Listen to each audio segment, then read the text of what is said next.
Assalamualaikum warahmatullahi wabarakatuh. Perkenalkan, saya Amanda Sakila Rahmania selaku juru bicara dari kelompok 6 mata kuliah Kurikulum and Material Development yang diketuai oleh Salsabila dan juga beranggotakan Jelita Kumala Dewi, Cindy Oktaviani, Farah Triantini, dan juga Siva Khairunisa. Di sini saya akan mempresentasikan 3 materi tentang Essence of Curriculum, Curriculum Development, dan juga Curriculum Design. Oke, lanjut, kita akan langsung saja ke materinya. Oke, jadi di sini saya akan mempresentasikan materi tentang Curriculum Material and Development. Yang pertama itu ada Essence of Curriculum. Essence of Curriculum adalah landasan atau dasar dari segala bentuk pengalaman belajar yang diberikan kepada siswa dalam konteks pendidikan. Mencakup hal-hal yang perlu dipelajari oleh siswa dan tujuan yang ingin dicapai dalam proses pembelajaran. Essence of Curriculum ini memiliki tujuan dan juga fungsi. Tujuan dari Essence of Curriculum ini adalah untuk menentukan pengetahuan, keterampilan, dan nilai yang perlu dikuasai oleh siswa. Sedangkan fungsinya, kurikulum ini memiliki fungsi atau peran dalam mengarahkan pengalaman belajar siswa untuk mengembangkan potensi mereka secara menyeluruh. Lalu lanjut ke komponen utama Essence of Curriculum. Dalam sebuah kurikulum, terdapat 4 komponen utama yang menjadi dasar dalam perancangannya. Keempat komponen ini saling berkaitan dan harus disusun dengan baik agar tujuan pendidikan dapat tercapai secara efektif. Yang pertama, dalam komponen ini ada tujuan pembelajaran. Tujuan pembelajaran adalah arah atau acuan dari semua kegiatan pendidikan yang dilakukan. Tujuan ini berfungsi sebagai panduan untuk mencapai hasil yang diharapkan dalam proses belajar mengajar. Dalam konteks kurikulum, tujuan pembelajaran biasanya dirumuskan dalam bentuk standar kompetensi lulusan dan kompetensi dasar. Tujuan ini mencakup nilai-nilai universal yang ingin dicapai oleh peserta didik, seperti pengembangan karakter, keterampilan, dan pengetahuan yang relevan dengan kebutuhan masyarakat dan dunia kerja. Lanjut, komponen utama yang ketiga, yaitu metode pengajaran. Metode pengajaran adalah strategi atau cara yang digunakan oleh pendidik untuk menyampaikan materi kepada siswa. Metode ini harus disesuaikan dengan karakteristik siswa dan jenis materi yang diajarkan agar proses belajar menjadi efektif. Metode pengajaran dapat bervariasi, mulai dari ceramah, diskusi, hingga penggunaan teknologi informasi dalam pembelajaran.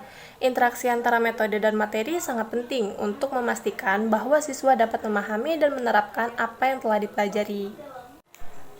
Lalu, komponen yang keempat, cara mengevaluasi hasil belajar. Evaluasi hasil belajar merupakan proses untuk menilai sejauh mana siswa telah mencapai tujuan pembelajaran yang ditetapkan. Evaluasi dapat dilakukan melalui berbagai bentuk, seperti ujian, tugas, proyek, atau penilaian portofolio. Hasil evaluasi tidak hanya digunakan untuk mengukur pencapaian individu siswa, tetapi juga untuk memperbaiki proses pengajaran dan kurikulum itu sendiri. Evaluasi yang baik harus objektif dan mencakup berbagai aspek dari hasil belajar siswa. Lalu, dalam Essence of Curriculum, kita memiliki evaluasi, yaitu proses menilai sejauh mana siswa mencapai tujuan pembelajaran yang diinginkan melalui ujian, tugas, proyek, atau observasi. Oke, mengenai Essence of Curriculum sudah selesai, kita lanjut ke Curriculum Development. Curriculum Development atau pengembangan kurikulum adalah proses perencanaan, penciptaan, dan pemeliharaan kurikulum pendidikan yang melibatkan evaluasi keberlanjutan dan perubahan untuk memenuhi kebutuhan peserta didik, masyarakat, dan tujuan pendidikan. Pengembangan kurikulum tidak hanya mencakup penyusunan materi, tetapi juga cara pengajaran, evaluasi, dan strategi lainnya. Oleh karena itu, dalam pengembangan kurikulum, pihak-pihak yang terlibat seperti Kementerian Pendidikan dan Kebudayaan, Badan Standar Pendidikan Nasional, Komite Penasihat, serta perancangan kurikulum memiliki peran penting dalam menentukan arah dan komponen kurikulum. Untuk kurikulum development kita memiliki tujuan. Di sini ada 3. Yang pertama, kurikulum harus dirancang untuk membentuk masa depan siswa dan menyiapkan mereka menghadapi tantangan di dunia kerja dan kehidupan sosial. Yang kedua, siswa harus mendapatkan pengalaman belajar yang bermanfaat seperti keterampilan komunikasi dalam bahasa Inggris dan kemampuan berpikir kritis. Yang ketiga, pengalaman belajar harus disusun secara sistematis, mulai dari yang mudah hingga yang sulit, serta menghubungkan berbagai mata pelajaran yang agar saling mendukung. Kurikulum development juga mempunyai komponen utama. Di sini kita punya 3 poin. Yang pertama ada tujuan kurikulum.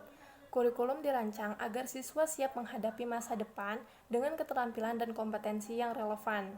Selain itu, kurikulum menjawab tantangan sosial, ekonomi, dan budaya dengan membekali siswa nilai serta keterampilan yang sesuai dengan perkembangan zaman. Komponen yang kedua itu ada pengalaman belajar atau learning experience. Untuk mencapai tujuan kurikulum, pengalaman belajar harus mendukung pengembangan keterampilan mendengar, berbicara, membaca, dan juga menulis. Pembelajaran harus menantang, menarik, serta mendorong berpikir kritis melalui metode yang bervariasi, seperti kerja kelompok dan pembelajaran berbasis proyek. Selain itu, materi disesuaikan dengan perkembangan siswa, dari yang paling mudah hingga yang lebih kompleks, serta memanfaatkan pengalaman lain seperti membaca dan menulis untuk meningkatkan pemahaman bahasa.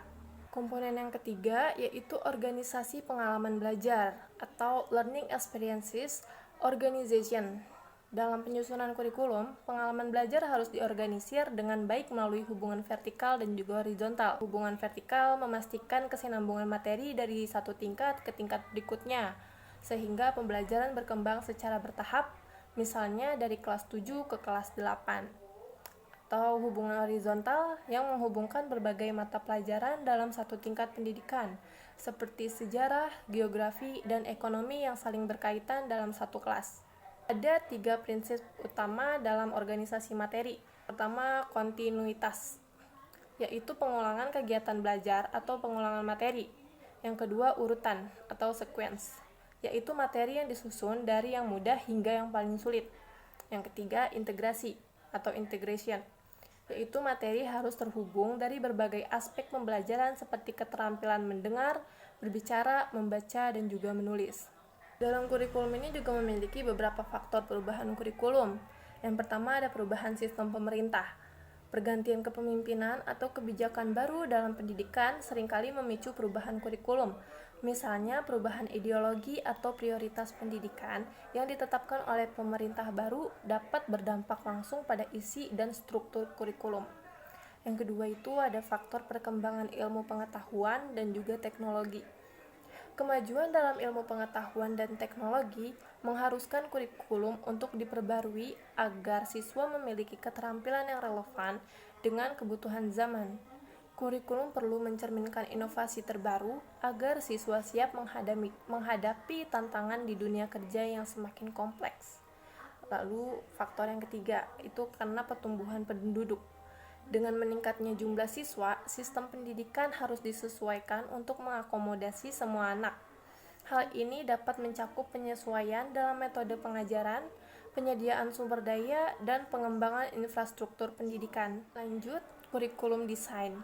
Kurikulum desain atau desain kurikulum adalah proses merancang struktur kurikulum secara spesifik, termasuk pengorganisasian materi, alur pembelajaran, dan penilaian. Desain kurikulum lebih fokus pada penyusunan elemen-elemen praktis dalam implementasi kurikulum, termasuk urutan topik, metode pengajaran, dan juga strategi evaluasi. Kurikulum desain menurut Dubin dan Olstein pada tahun 1990, dalam menyusun desain kurikulum, terdapat langkah-langkah yang harus diikuti oleh perancang kurikulum agar struktur dan implementasinya dapat berjalan efektif. Seperti contohnya langkah-langkah dalam penyusunan kurikulum desain itu ada tujuan yang realistis atau establishing realistic goals. Dalam merancang kurikulum bahasa, perancang program harus menentukan bagaimana peserta didik akan menggunakan bahasa yang dipelajari. Tujuan utama pembelajaran bahasa Inggris bagi penutur non-asli adalah untuk meningkatkan kemampuan komunikasi mereka dalam konteks bahasa Inggris sebagai bahasa asing. English as a Foreign Language atau EFL. Terdapat 2 kategori utama. Yang pertama, ada General English. Dipelajari oleh siswa SMP, SMA, dan universitas sebagai bagian dari pendidikan umum. Yang kedua itu ada English for Specific Purpose. Dipelajari di sekolah kejuruan, akademi, dan universitas untuk kebutuhan khusus, seperti ESP for Teachers bagi calon guru, ESP for Doctors bagi tenaga medis, ESP for Sekretaris bagi calon sekretaris, dan juga program ESP lainnya yang disesuaikan dengan bidang tertentu. Langkah yang kedua itu mensurvei program yang sudah ada, atau surveying existing programs. Melakukan survei terhadap program yang telah ada sangat penting karena setiap kurikulum mencerminkan kondisi sosial, budaya, dan kebutuhan masyarakat pada suatu waktu tertentu. Dalam perencanaan kurikulum, terdapat keterkaitan erat antara kurikulum dan juga silabus, di mana silabus merupakan perincian operasional dari kurikulum. Tanpa adanya kurikulum, silabus tidak dapat disusun karena silabus berfungsi menerjemahkan filosofi pendidikan ke dalam langkah-langkah konkret untuk mencapai tujuan pembelajaran. Langkah yang ketiga itu ada analisis silabus. Analisis silabus penting untuk memahami kondisi pembelajaran saat ini. Hal ini mencakup tujuan kursus, materi yang diajarkan, jadwal pembelajaran, metode pengajaran, dan juga evaluasi. Tujuan kursus menentukan hasil yang diharapkan, sementara materi dan jadwal disusun sesuai tingkat kesulitan. Metode pengajaran melibatkan strategi dan alat bantu, sedangkan evaluasi mengukur pencapaian siswa. Dengan analisis ini, kurikulum dapat disesuaikan agar lebih efektif.